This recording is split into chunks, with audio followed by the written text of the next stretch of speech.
নারী আর পুরুষদের কান্নায় আকাশ বাতাস যেন ভারী হয়ে যায়।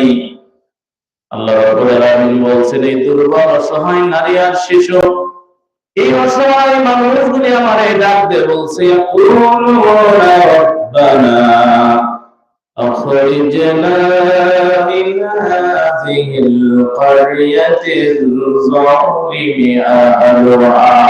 আমাদের সহ্য করতে পারছি না, আমাদের দেওয়ালে পিঠ থেকে গিয়েছে। আল্লাহ, এই জালেমদের থেকে আমাদের বাঁচা।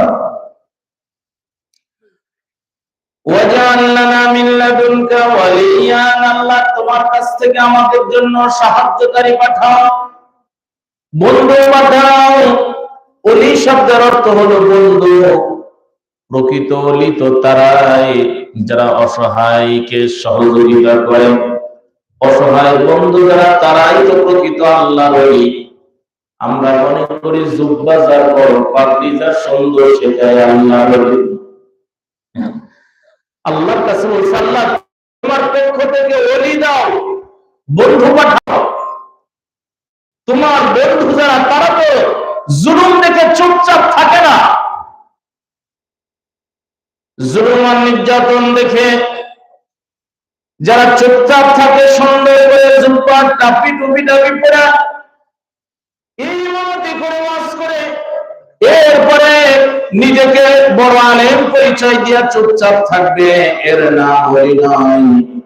ওলি হলো যারা দুর্বলদের সহযোগিতা করবে, দুর্বলদের পক্ষে লড়বে। আল্লাহ এমন একজন অভিভাবক দাও, এমন একজন নেতা দাও, যিনি আমাদের পাশে দাঁড়াবেন। ওয়াজআল লানা মিন লাদুনকা নাসীরা। আল্লাহ আমাদের সাহায্য দরকার, আমাদের সাহায্য করো। ৩৬শে জুলাই যে বিজয় আল্লাহ বাংলার জমিনে জালিম উৎখাত করে দিয়েছেন, তার দুনিয়ার কোন শক্তি, এত বড় বড় রাজনৈতিক শক্তি ছিল, দীর্ঘ ১৬ বছর ধরে বিভিন্ন চেষ্টা করেছে, আন্দোলন সংগ্রাম করেছে, বিজয় হয়নি। ছোট্ট একটা শক্তিকে দিয়ে আল্লাহ বিজয়